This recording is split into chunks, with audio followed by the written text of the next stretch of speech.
Be sure to watch C-SPAN's Washington Journal live at 7 Eastern Saturday morning. Join the discussion.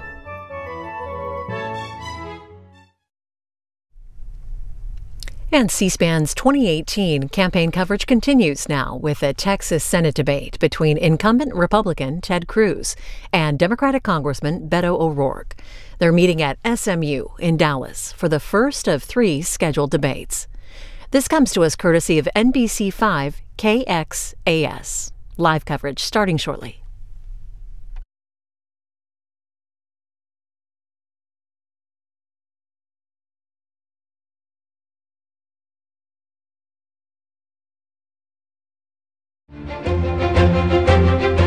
And this is no ordinary election. This is volatile. I think our best days are ahead. I want Texas to lead this country in getting back on the right track. Together, we will keep Texas bright, bright red. Tonight, Senator Ted Cruz and Congressman Beto O'Rourke face off in their first high-stakes debate. And in the past year and a half, we've been delivering real results. There are places that have been written off. There are people who have been taken for granted. From NBC5, the Dallas Morning News, and SMU.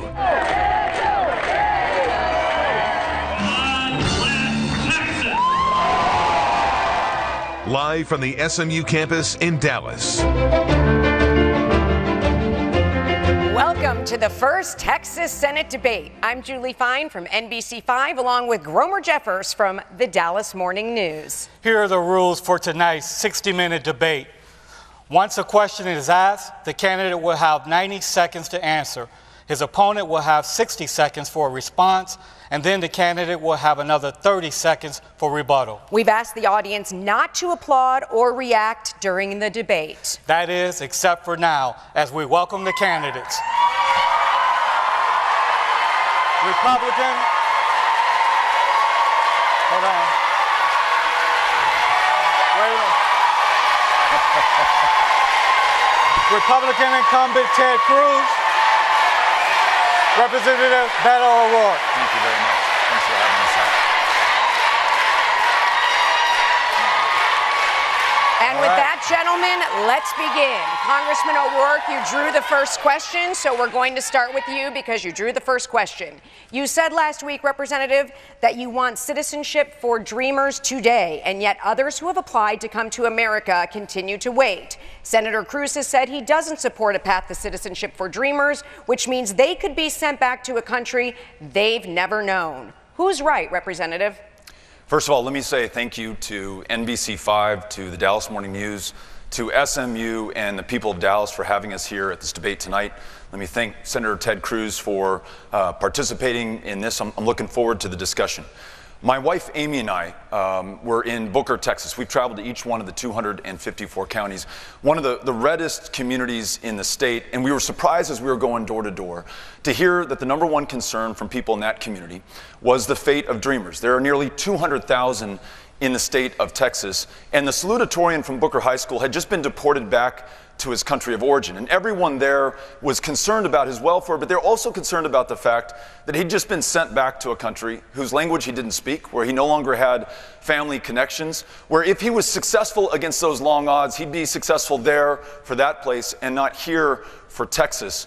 There is no better people than those of us here in this state, Republicans and Democrats, independents alike. The defining border experience, the defining immigrant experience in state, to rewrite our immigration laws in our own image, and to ensure that we begin by freeing dreamers from the fear of deportation by making them U.S. citizens so they can contribute to their full potential, to the success not just of themselves and their families, but to this country. The economists who've studied it have said that we will lose hundreds of billions of dollars to the negative if we deport them. We will gain hundreds of billions to the positive if we keep them here. Senator Cruz has promised to deport each and every single dreamer. That cannot be the way that Texas leads on this important issue. Senator Cruz. Well, good evening and welcome. You know, this issue presents a stark divide between Congressman O'Rourke and me. My views on immigration are simple, and I've summed them up many times in just 4 words. Legal, good, illegal, bad.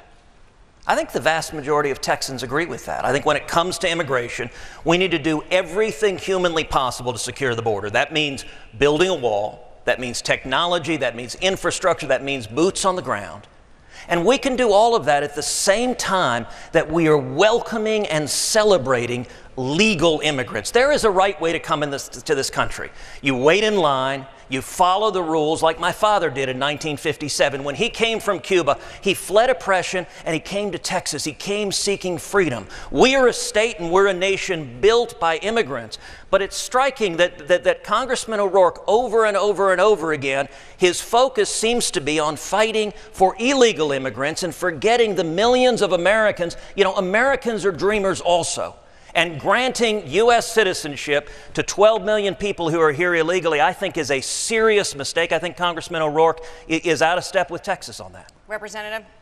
I'll tell you about being out of step with Texas. Senator Cruz has sponsored legislation that would have this country build a 2,000-mile wall, 30 feet high, at a cost of $30 billion.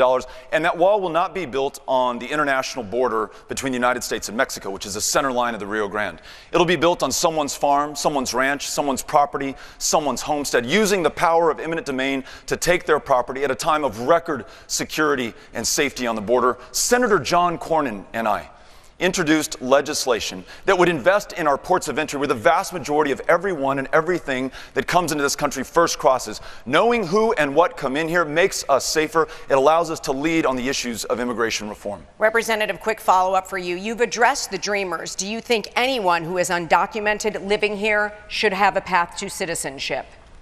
There are millions of people in this country who are working the toughest jobs. And we were in Roscoe at a cotton gin with 24 jobs. Every single one of them worked by someone who came to this country. Not a person born in Roscoe or nearby Sweetwater willing to do that work. That's the story of Texas and of this country. We need to bring people out of the shadows, allow them to get right by law. And yes, there should be an earned path to citizenship. The alternative, as Senator Cruz has proposed, is to deport 11 million people from this country. Imagine the cost. Imagine the stain on our conscience going forward for the generations who look back at this moment. Representative, that's your time. Thank you. Senator Cruz, this question is to you. This month in Dallas, Officer Amber Geiger shot Botham Jean, a black man, in his own apartment. Why did you caution Representative O'Rourke and others not to jump to conclusions in this case when the Texas Rangers and the Dallas County District Attorney said she committed manslaughter? What happened to Mr. John was horrific. Nobody should be in their own home and be shot and killed in their own home. It was tragic. Now, the officer, as I understand it, has contended that it was a tragic mistake. It was a case where she thought she was in her own apartment. She thought he was an intruder. Right now, today, I don't know what happened that evening. Congressman O'Rourke doesn't know what happened that evening. But he immediately called for firing the officer. I think that's a mistake. Look, we have a criminal justice system that will determine what happened that night. If she violated the law, if she did that intentionally, she'll face the consequences. But without knowing the facts before a trial, before a jury's heard the evidence, Congressman O'Rourke is ready to convict her, ready to fire her. And I'll tell you, it's a troubling pattern. Over and over again, Congressman O'Rourke, when faced with an issue about police and law enforcement, he sides against the police. So in the United States Congress, he voted against allowing funds to go to body armor for sheriffs. When it comes to immigration and customs enforcement, he has said he's open to abolishing that law enforcement agency. And just this week, Congressman O'Rourke described law enforcement, described police officers as modern-day Jim Crow. Let me say something. I have gotten to know police officers all across this state. That is offensive. Just today, Fort Worth is burying Officer Garrett Hall with his wife Sabrina and 2 kids, who was shot in the head risking his life. Here today, Officer Brian Graham, an Arlington SWAT officer, who was shot in the head. Senator, I'm gonna have to stop. He is here, and everyday police officers risk their lives for us. Officer Graham is standing there, his 2 kids. He took a bullet in the head protecting us. And let me say right now, I think it is offensive to call police officers modern-day Jim Crow. That is not Texas. That's your time, Senator.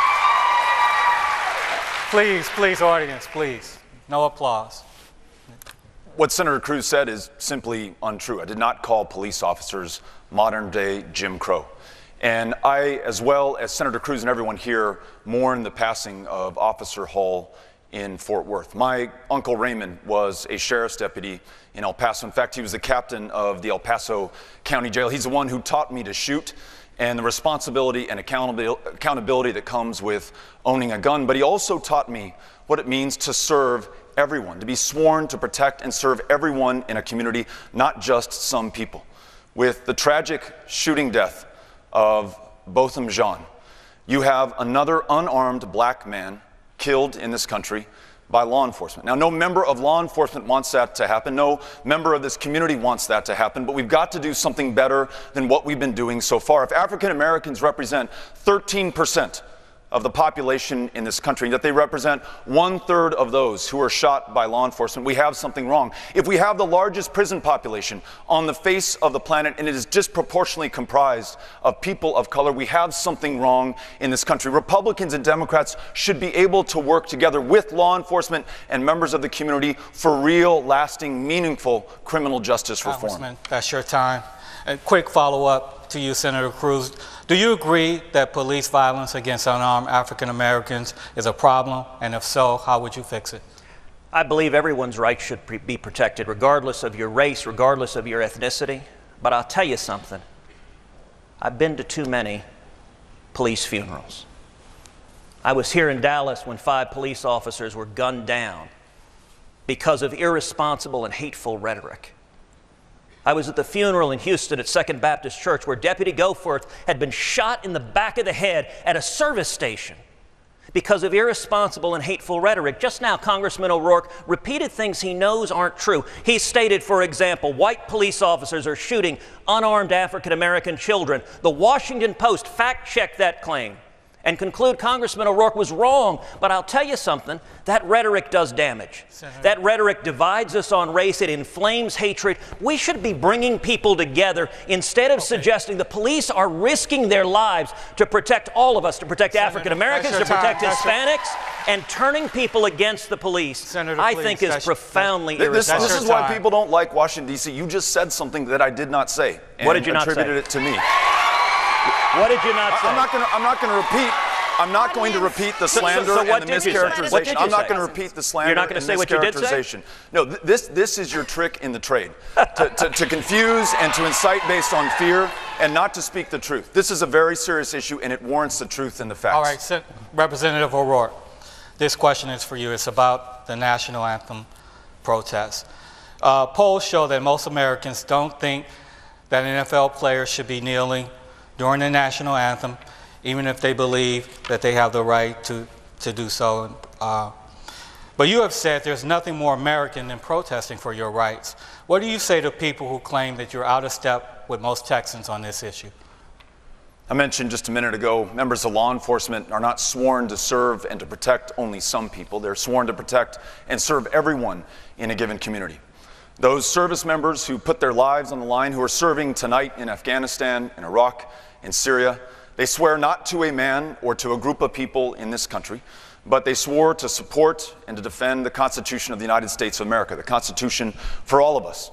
The civil rights marchers who took their lives into their hands crossing the Edmund Pettus Bridge in Selma, Alabama, some beaten to within an inch of their lives, those who lost their lives in the Deep South to the racism of America at the time. Those freedom riders who had the audacity to take Greyhound buses in the Deep South, using the bathrooms or the water fountains of their choice, knowing full well that it would end up in the Mississippi State Penitentiary, Parchman, as it did for John Lewis. They marched not just for themselves, but for everyone. And when now we have injustice in this country, two sets of criminal justice systems depending on your race, your ethnicity, and your color. That prison population that I talked about that is disproportionately comprised of people of color. Too many unarmed African American men losing their lives in this country. To peacefully protest that injustice nonviolently and to call attention to that, to prick the conscience of this country so that those in positions of public trust and power will finally do something. Standing up not just for your rights, but everyone's rights in this country. There's nothing more American than that. That's your time, Congressman. I'm going to have to ask again for the audience to please refrain from reacting and applause, okay? We need to get through a lot of questions here. Senator Cruz. You know, Congressman O'Rourke gave a long soliloquy on the civil rights movement. And I'll tell you, one of the reasons that I'm a Republican is because civil rights legislation was passed with the overwhelming support of Republicans. And indeed, the Dixiecrats who were imposing Jim Crow, the Dixiecrats who were beating those protesters were Democrats. And that's one of the reasons I'm proud to be a member of the Party of Lincoln, a member that stands for equal rights for everyone, regardless of what race, what ethnicity. Every human being is a creation of God that our Constitution protects. But nowhere in his answer did he address the fact that when you have people during the national anthem taking a knee, refusing to stand for the national anthem, that you're disrespecting the millions of veterans, the millions of soldiers and sailors and airmen and Marines that risk and fight and die to protect that flag and to protect our liberty. And to be clear, everyone has a right to protest. You have a right to speak. But you could speak in a way that doesn't disrespect the flag, that doesn't disrespect the national anthem. And I'll tell you, those civil rights protesters would be astonished if the protests were manifesting and burning the flag. Dr. King, that's not something Dr. King stood for. He stood for justice without disrespecting the men and women who fight for this country. You heard Senator Cruz's answer. First of all, he again tried to mislead you by taking a peaceful protest during the national anthem to burning a flag. No one here, myself included, has suggested that anyone should be doing that. He also grounded his answer in partisanship, talking about the GOP being better than the Democrats. Listen, I could care less about either party at this moment. At this deeply divided, highly polarized time in our history, this moment calls for all of us, regardless of party or any other difference of race or sexual orientation, how many generations you've been here, or whether you just got here yesterday. We need to come together for this country that we love so much. And we're moving on here. The next question for Senator Cruz. Details are still being worked out, but Dr. Christine Blasey Ford may testify about her allegations of attempted sexual assault against Judge Brett Kavanaugh. Is there anything you could hear from her that could make you change your vote?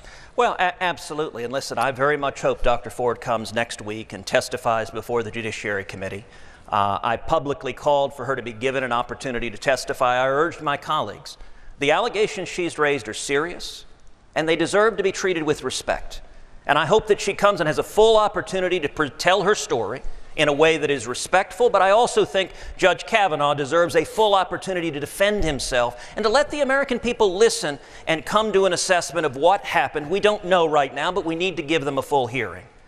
I will say, though, more broadly than this issue, whether it is Judge Kavanaugh, whether it is Neil Gorsuch, whether it is other Supreme Court nominees, reflects one of the many massive divides on policy and substance and record between me and Congressman O'Rourke.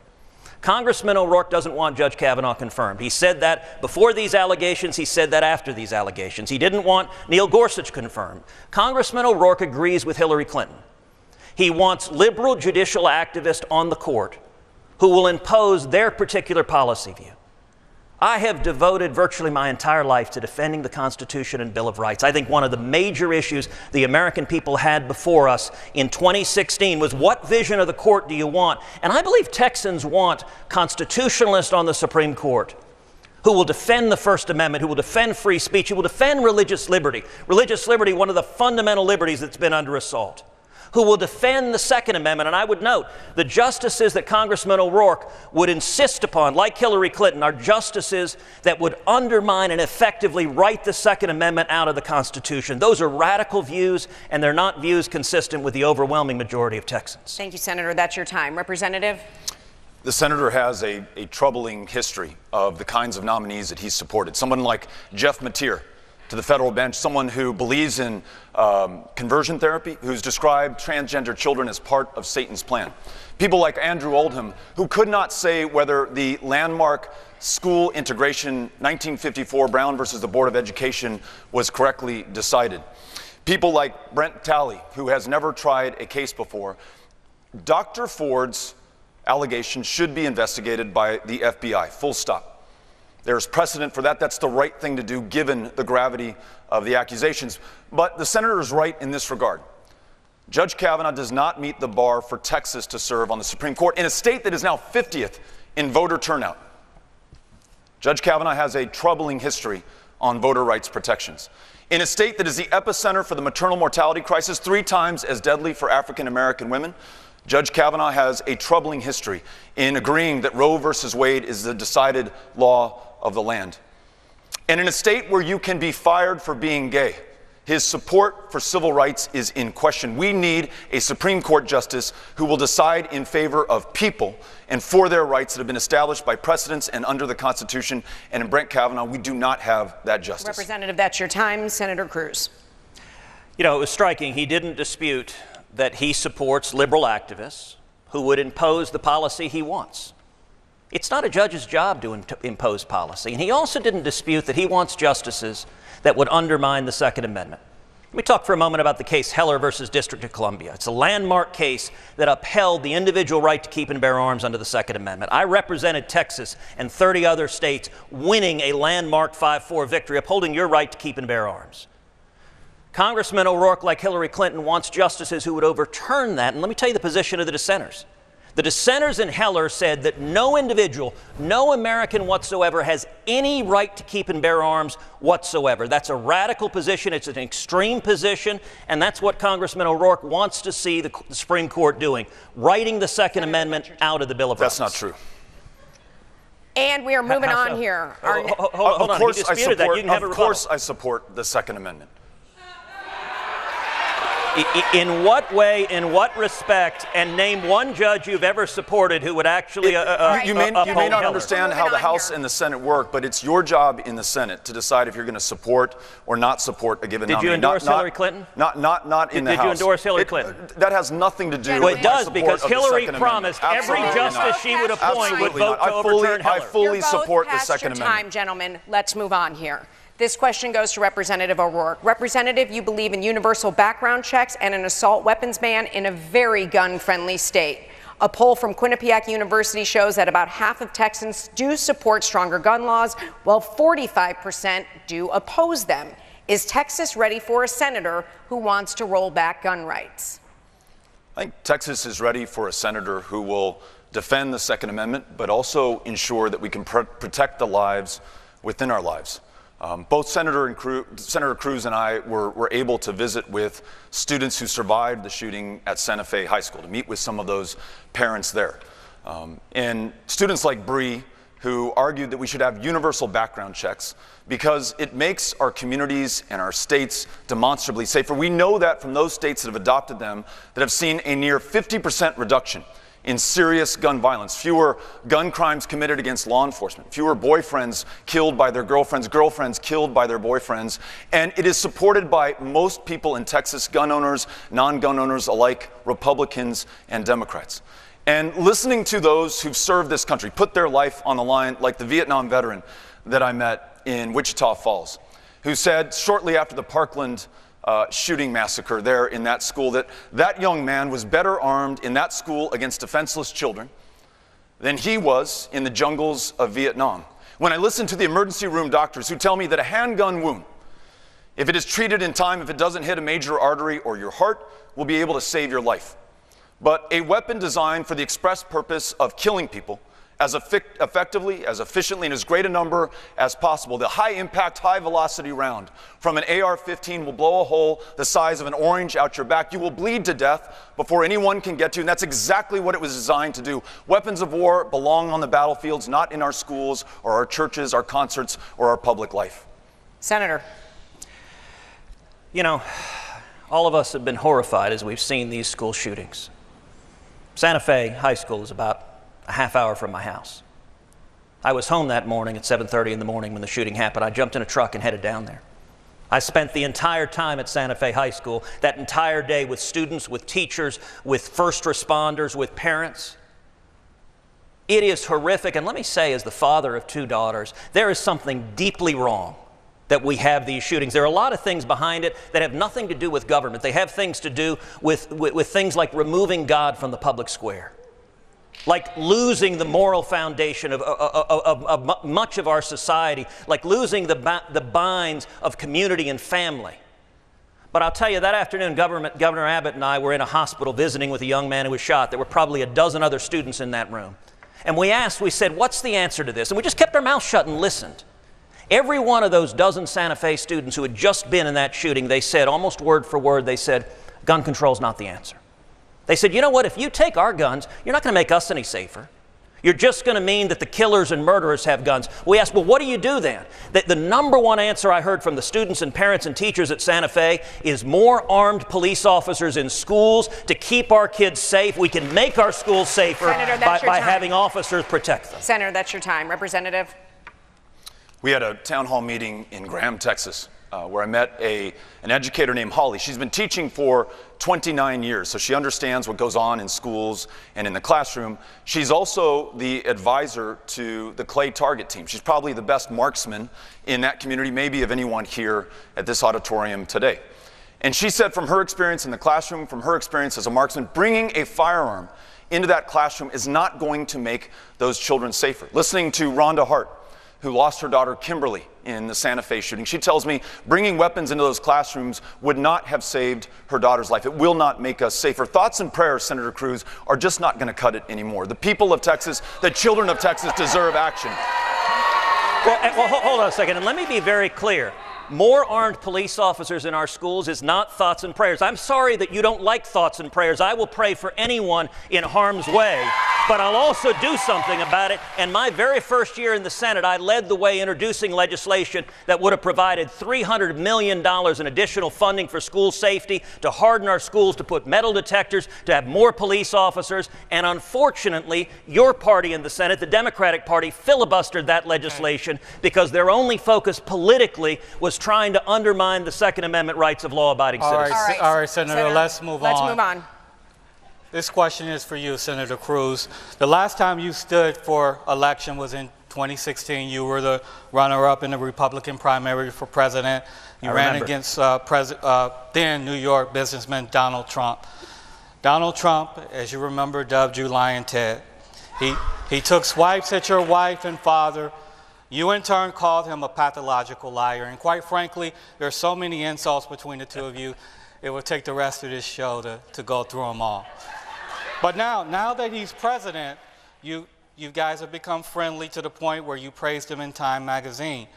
How do you respond to critics who say that as it relates to President Trump, you've lost your dignity?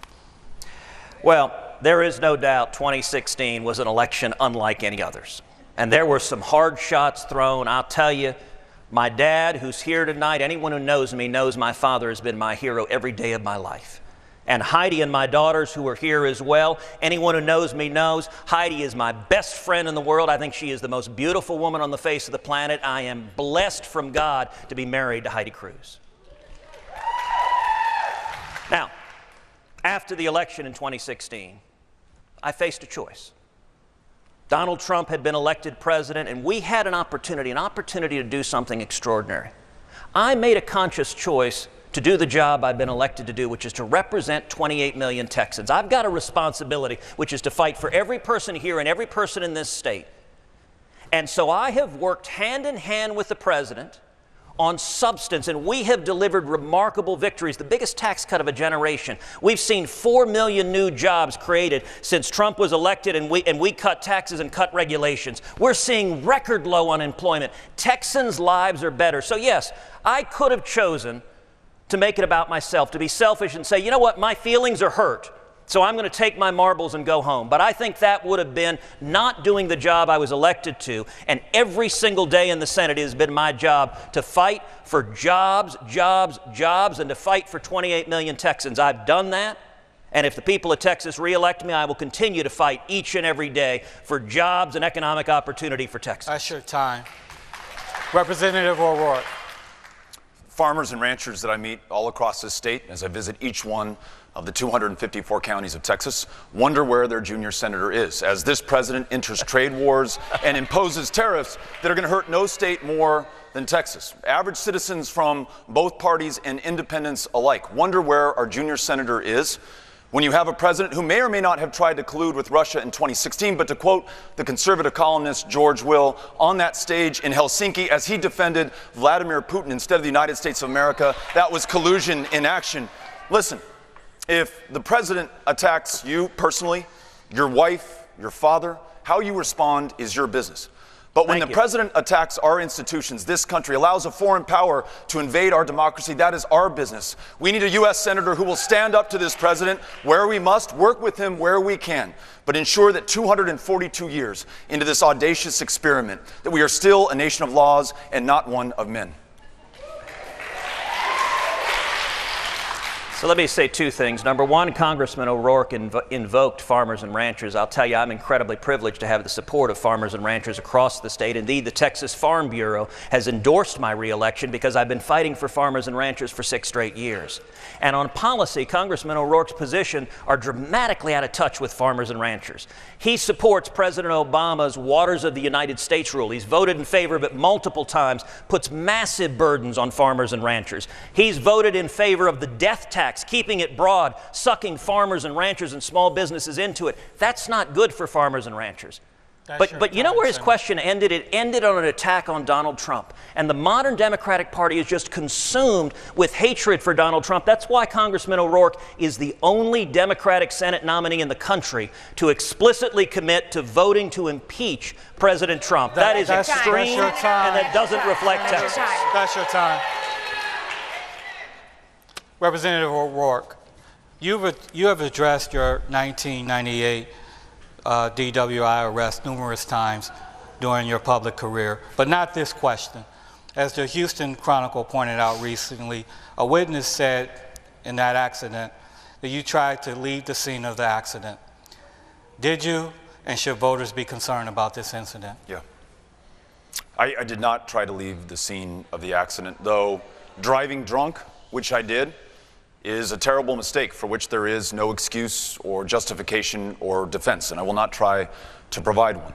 I can only tell you that I was able to have a second chance in my life. I was able to start a small business with good friends in El Paso, was able to meet Amy on a blind date before Tinder, raised 3 amazing kids with her, Ulysses, Molly, and Henry, serve my community on the El Paso City Council, and represent 750,000 people from my community in the United States Congress. I've made the most that I could with my second chance and my opportunity. What I do know is that as a white man in this country, there's a privilege that I enjoy that many African American men and women do not. They do not have that second chance. They're forced to check that box on an employment application form that makes it harder for them to get a job. They're ineligible for the Pell Grants that would allow them to attend SMU or TCU or any institution in this area. And their choices are narrowed, their options are constrained in their lives. Everyone deserves a second chance. And if my experience can contribute to an understanding that allows me to work with Republicans and Democrats alike on real and meaningful criminal justice reform to ensure that everyone is able to live to their full potential and no one's mistake defines them for the rest of their lives, and that will be something good in whatever meaningful way it is that has come out of that terrible decision on my part. That's your time, Congressman. Senator? You know, I don't intend to get into Congressman O'Rourke's personal history, but I will keep the focus on issues and substance and record. And I will say, as a member of Congress, he introduced legislation that would make it easier for those with drug convictions to get driver's licenses. I think that's a real mistake, and it's part of a pattern. There's a consistent pattern when it comes to drug use that in almost every single instance, Congressman O'Rourke supports more of it. So when he was on the El Paso City Council, he's one of the leading advocates in the country for legalizing marijuana. He wrote a book about that. Now, legalizing marijuana is actually a question on which I think reasonable minds can differ. I've always had a libertarian bent myself. I think it ought to be up to the states. I think Colorado can decide one way. I think Texas can decide another. But I'll tell you, Congressman O'Rourke didn't stop with marijuana. He introduced and he advocated for a resolution in the El Paso City Council calling for a national debate on legalizing all narcotics. That includes heroin and fentanyl and cocaine. And let me say, that is not, I believe, a reasonable issue on which people can disagree. Now, I suspect Congressman O'Rourke will say, we was just calling for a debate on it. Well, we're on a debate stage now. I will tell you, I think it would be a profound mistake to legalize all narcotics, and it would hurt the children of this country. That would be a serious mistake. Senator, that's your time. I agree with you. Representative, please. To be clear, I don't want to legalize heroin and cocaine and fentanyl. But what I do want to ensure is that where in this country most states have decided that marijuana will be legal at some form, for medicinal purposes, for recreational purposes, or at a minimum will be decriminalized, that we don't have another veteran in this state prescribed an opioid because the doctor at the VA would rather prescribe medicinal marijuana but is prohibited by law from doing that. Another older woman with fibromyalgia who's not able to use medicinal cannabis because it's against the law here, and another African American man, because more likely than not, that's who will be arrested for possession of marijuana, to rot behind bars instead of enjoying his freedom and the opportunity to contribute to the greatness of this country. Yes, I want to end the war on drugs and specifically want to end the prohibition on marijuana. And Grover, let me point out, he didn't dispute that as 9 years ago, as an elected member of the El Paso City Council, he introduced and advocated for energetically debating ending the prohibition on all narcotics, on everything. He says he doesn't agree with that now, but that was only 9 years ago. And I'll tell you, when it comes to this is an issue that's personal to me. My older sister, Miriam, died of a drug overdose. People all across the state of Texas, 70,000 people a year are dying of drug overdoses in this country. We have an opioid crisis. And I think talking about legalizing all narcotics, I think that is profoundly dangerous, and it doesn't represent the interest of Texans. All right, Senator. That's your time. And Senator Cruz, you get the next question. You fought for the repeal of the Affordable Care Act, but Texas has the highest rate of uninsured people in the nation, and more than 1 million residents signed up through the federal marketplace this year. How do you propose addressing the health care needs of Texans? I believe Obamacare has hurt millions of Texans. It was sold to the people of this country on a promise from President Obama: if you like your health insurance plan, you can keep it. If you like your doctor, you can keep it. PolitiFact, the left-leaning organization, rated that 2013's lie of the year as millions of Americans had their health insurance canceled against their will. But the biggest reason people are unhappy with Obamacare is it's made their premiums skyrocket. I hear from Texans all over this state, I can't afford health insurance. President Obama promised the average family's premiums would drop $2,500 a year. In fact, they have risen over $5,000 a year. When Obamacare was implemented, the most inexpensive plan for a 30-year-old healthy man here in the Dallas area was $363 a year. Today, in this zip code where all of us are right now, a bronze plan for a 30-year-old healthy man is about $3,000 a year. A silver plan is over $4,400 a year. That's going from $363 to, in just a few years, increasing over tenfold. That's not right. What do we need to do? We need to lower premiums for everyone. How do we do that? We can protect pre-existing conditions, and you need to understand, everyone agrees we're going to protect pre-existing conditions. But we also need more choices, more competition, more options so that prices drop, so that young people coming out of SMU or coming out of schools across this country can afford health insurance instead of facing the disaster that Obamacare has done to our health care system. And that's your time, Senator. Representative? I don't know how you're going to repeal every single word of the Affordable Care Act and keep protections for pre-existing conditions. Keep protections for Victor, who's the son of our new friend Laura Lehman, who we met. Victor has cerebral palsy, has uncontrolled seizures, is incredibly expensive medically to keep alive. He's a medically complex child, but his life is worth just as much as anyone else's life in this country. I want to make sure that we keep those pre-existing condition protections for Victor. I want to make sure that we improve and stabilize the Affordable Care Act. I want to make sure that I never meet another young man like Joey in Laredo, 29 years old, has diabetes, now has glaucoma, does not have health care.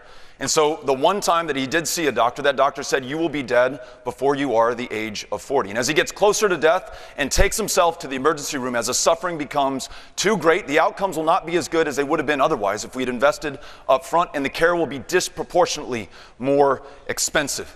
I want to make sure that we also expand Medicaid. This state left $100 billion on the table that could have provided care for people in this community, introduce Medicare as an option on the exchanges, and then get to universal, guaranteed, high-quality health care for every child, for every woman, for every man in this state and every state in the union. Representative, that's your time. Senator Cruz.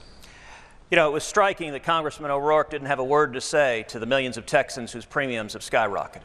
He talked about pre-existing conditions, but every one of us agrees pre-existing conditions must be protected. And indeed, when we were debating Obamacare, I introduced legislation called the Consumer Freedom Amendment that would protect pre-existing conditions, but that the Health and Human Services Agency ran the numbers and found the Consumer Freedom Amendment, allowing people to purchase the health insurance that you want, would reduce annual premiums about $5,000 a year. We've got to lower premiums, and Congressman O'Rourke has voted 67 times to keep Obamacare. He hasn't been there to fix the people that are getting hurt, that are forced into part-time jobs. Instead, his answer is socialized medicine. Socialized medicine is a mistake, and it would hurt the people of Texas. Okay, and our next question is about trade. This goes to Representative O'Rourke. Both of you have expressed concern over changes in trade and tariffs and their impact here in Texas. What could you realistically do to rein in President Trump on trade? Why should voters believe that you would be more successful getting him to change course than Senator Cruz, who actually has a working relationship with him? Understand the impacts of this firsthand in El Paso, the community I represent, where we're raising our children, a trading community. One out of every 4 jobs is connected to U.S.-Mexico trade in our community. I understand it from listening to the people of Texas. Unlike the senator, I've shown up to every single county in the state. Being in Seminole, listening to a pecan grower who's seen the tariffs on his pecans go from 7% to 47%. No one's buying his pecans around the world right now. And though he said these trade wars might end, these tariffs might come down, those purchasers in those other countries will find other countries from whom to buy. His farm will no longer be sustainable anymore. When has this country ever gone to war without allies? That's precisely what we're doing by levying $200 billion in tariffs against China and alienating the EU and Canada and our traditional trading partners. This state, with its farming and ranching and producing and manufacturing and export-based economy, needs a senator who will work with the president where we can and stand up to him where we must. I met with the President's Secretary of Commerce, Wilbur Ross. I met with his United States Trade Representative, Representative Lighthizer. And this is the case that I made to them. Not only does this state depend on trade, and we must protect those trading relationships that we have, but if we are to improve NAFTA and our relationship with Mexico specifically, let's ensure that those Mexican workers also have the ability to organize, to demand higher wages, which will make the United States worker a little bit more competitive. In the draft that I've seen so far of this latest agreement, that is included within it. So it shows that I'm able to stand up to the president where it counts and able to work with him where it will do the most good. That's your time, Senator Cruz. Free trade is good for Texas. It's good for Texas farmers and ranchers. It's good for Texas businesses. I have made the case to President Trump directly and personally dozens of times that we should be expanding our access to foreign markets, opening up the Mexican energy markets, expanding our access to Canada. If you look at the EU, it was interesting that Congressman O'Rourke referenced the EU. We've actually seen real breakthroughs in trade with the EU, that the European Union is now talking about sitting down with America and looking at zero tariffs, lowering their tariffs. You know, I thought it was interesting Congressman O'Rourke brought up pecan farmers, because I've made the case directly to the administration that they should work on India to lower their tariffs on pecans so that we can export to India. But the difference is, I've made that case repeatedly to the president. Over and over again, I've worked hand in hand with the president on policy wins for the people of Texas. As far as I know, Congressman O'Rourke has never spoken to the president, other than to publicly call for his impeachment. That doesn't suggest a relationship in the state of Texas when you are leading the extreme left wing wanting to impeach the president and attack the president. That's not setting you up to have victories for the people of Texas. Representative? I'll work with anyone, anytime, anywhere, and that includes the President of the United States. Worked with Republican colleagues to expand access to mental health care. There were 500,000 veterans who put their lives on the line for this country, who by law, because of the status of their discharge, were unable to go into a VA and see the psychiatrist or psychologist who would save their lives. I was able to bury the differences between myself and a Republican colleague who had a similar proposal. We introduced it, got it passed in the House. There was a similar bill passed in the Senate, signed into law by President Trump. That's saving lives of veterans in this state and throughout this country right now. So whether it's veterans, service members, farmers, ranchers, Americans, I'll stand up for everyone and work with anyone, including the president, to make sure that we do better for this country. Senator Cruz, this question is about Texas values. You campaign on the fact that you represent Texas's values. But if you look at the polls, this is a closely contested race, and Congressman O'Rourke has a lot of support in Texas. Why do you represent Texas values and your does not? Well, 6 years ago when I ran for Senate, I promised the people of Texas I would fight every day for lower taxes, lower regulations, and more jobs, that I would fight to secure and defend the border, and that I would fight to defend the constitutional right of every Texan. I've kept that promise. That's what I've done every day in the Senate for the last 6 years. You're right, we have a real race in the state of Texas. The hard left is energized, they're angry, many of them are filled with hatred and for President Trump. And we are seeing tens of millions of dollars flow in from all over the country to Congressman O'Rourke's campaign. And the reason is simple.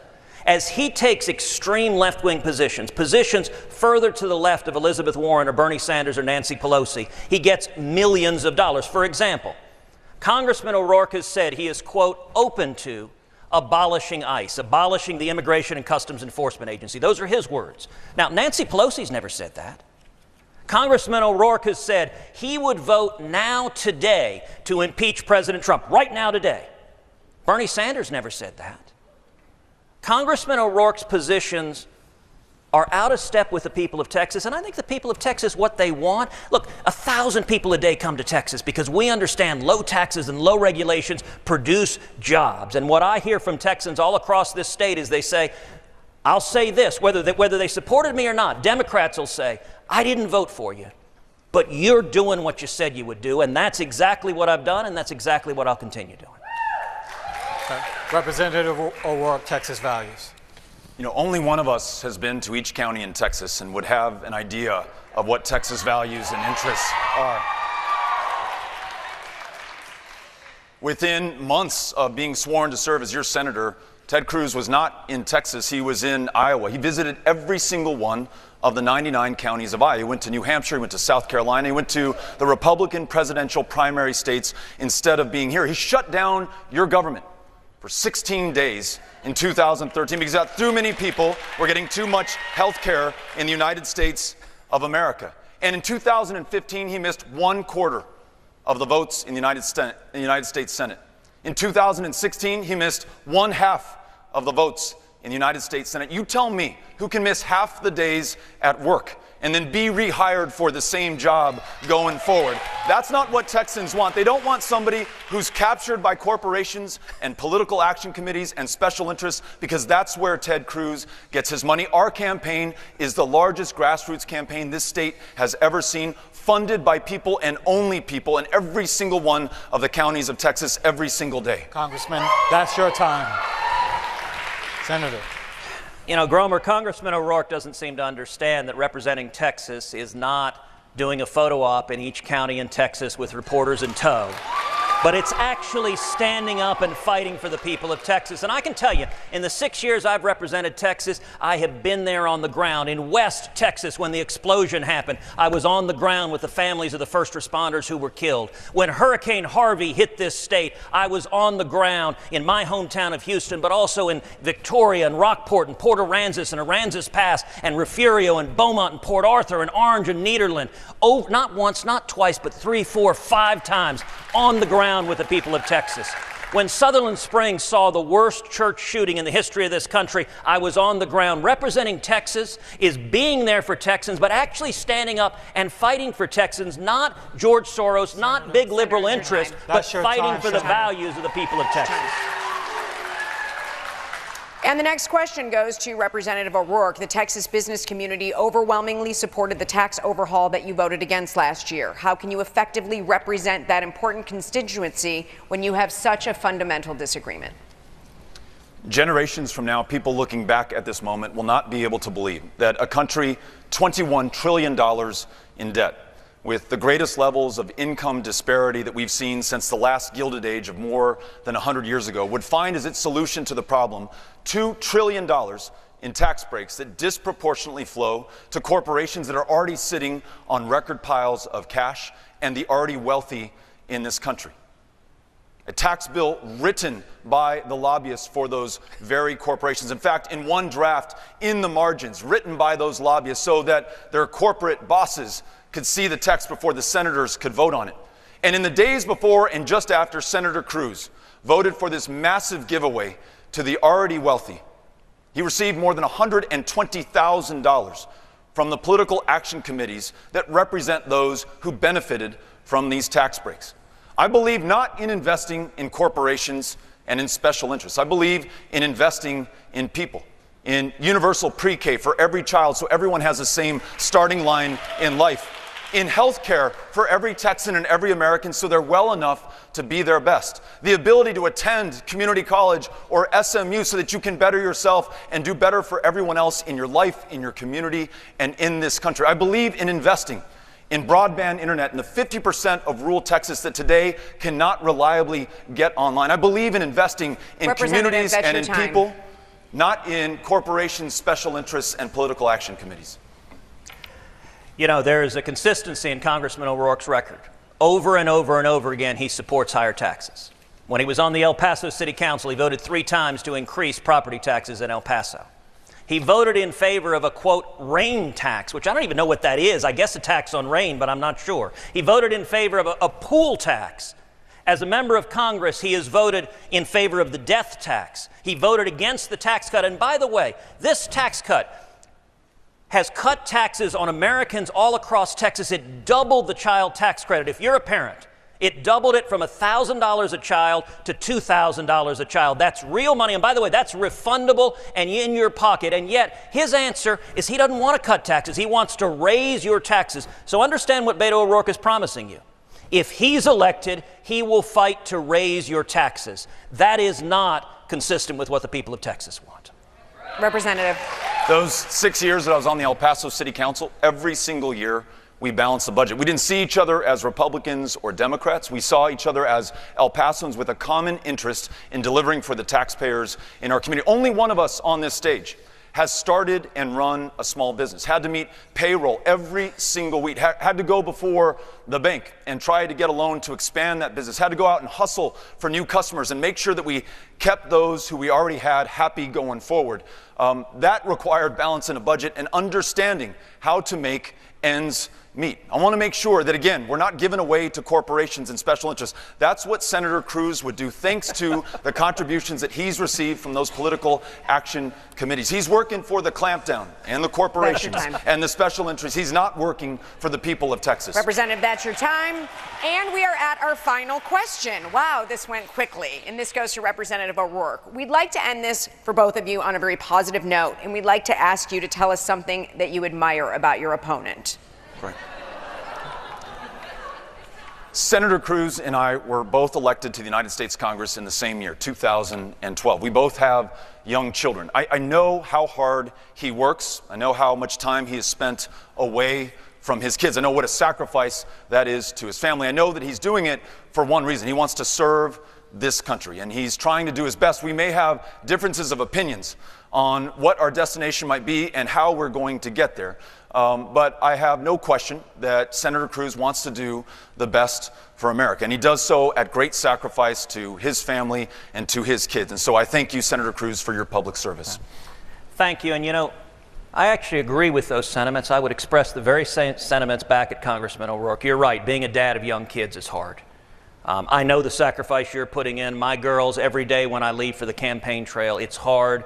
There are a lot of tears in the Cruz household. I'm sure there are in the O'Rourke household, too. That is the single hardest part of doing this. And let me say beyond that, look, I think Congressman O'Rourke is passionate. He is energetic. He believes in what he's fighting for. In fact, I have very much the same sentiments. You know, last year I did 3 debates with Bernie Sanders, and I expressed this at all 3 debates, that Bernie Sanders believes in what he's fighting for. He believes in socialism. Now, I think what he's fighting for doesn't work, but I think you are absolutely sincere, like Bernie, that you believe in expanding government and higher taxes. And I commend you for fighting for what you believe in. As you noted, we disagree on the outcome, but you're fighting for the principles you believe in, and I respect that. True to form. Before we bring the debate to a close, each candidate will have a 90 seconds for a closing statement. Senator Cruz, let's start with you. In November, there are going to be a lot of things on the ballot. Both Congressman O'Rourke and I will be on the ballot, but there's going to be a lot more than that. Jobs will be on the ballot. We've seen in the last 2 years 4 million new jobs all across this country. Paychecks will be on the ballots. We've seen Texas employers like American Airlines, like Southwest Airlines, like AT&T giving bonuses and pay raises. Your 401k and your savings will be on the ballot, as we've seen the pensions of millions of Texans going up.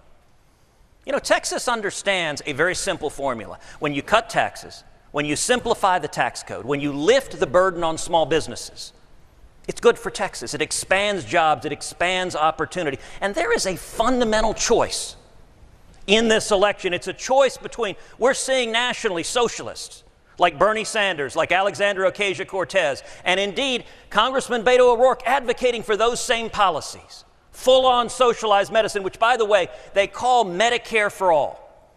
And let me say to all the seniors in Texas, Medicare, you paid into it your whole life. You're counting on it for your health care. What they're proposing is putting every single person in this country, including illegal aliens, everyone in this country, into Medicare without paying for it.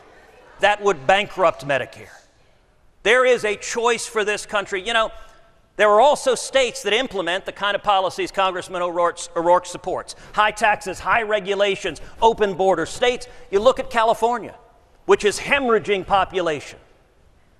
You know, the cost of a one-way U-Haul from California to Texas is more than 300% the cost the other way around. In Texas, we understand that if you get government off the backs of small businesses, Texans do well. I've fought for that for 6 years. I've kept my promise, and I will always stand and fight for 28 million Texans. That is your time, Senator. Thank you. Representative O'Rourke. Yeah. Let me again begin by thanking SMU, NBC5, the Dallas Morning News for making this possible tonight. Let me thank everyone here and everyone who's watching right now who has invited me to your communities, who has invited me into your homes, who's invited me into your lives, into your hopes and your dreams and the very high expectations that we are together setting right now for this country. At this deeply divided, highly polarized moment, you have reminded me that before we are Republicans or Democrats or independents, we are Texans, we are Americans, we are human beings, and we're going to start acting that way. President Harry Truman reminded us that this country was not founded on fear. Instead, we are founded on courage, on imagination, and an unstoppable determination to do the job at hand. I've never heard a better description than that one for the people of Texas that I've met in each one of the 254 counties. We are not running against anyone. We're not running against anything. We're not running against another political party. We are running for this country, by and for each and every single one of us. We are going to use the challenges that we face, being the least insured state in the country, where the #1 provider of mental health care services is the county jail system today, to a state that leads the way to ensuring everyone is well enough to live to their full potential. A state where 50% of the teachers are working a second or a third job just to make ends meet instead of being able to focus on those children before them. We're going to lead the way in having their backs and making sure that we don't privatize public education money and send it to a private school. Whatever the challenge is, I know that we are up to the task, and I want to thank you for inspiring me, giving me confidence, giving me hope, encouraging me like no time in my life. I am grateful. Thank you. Thank you, Representative. And that concludes tonight's Senate debate. We'd like to thank both of our candidates, our audience, and SMU for hosting tonight. Some important dates to keep in mind. The last day to register to vote is October 9th. Early voting is open from October 27th.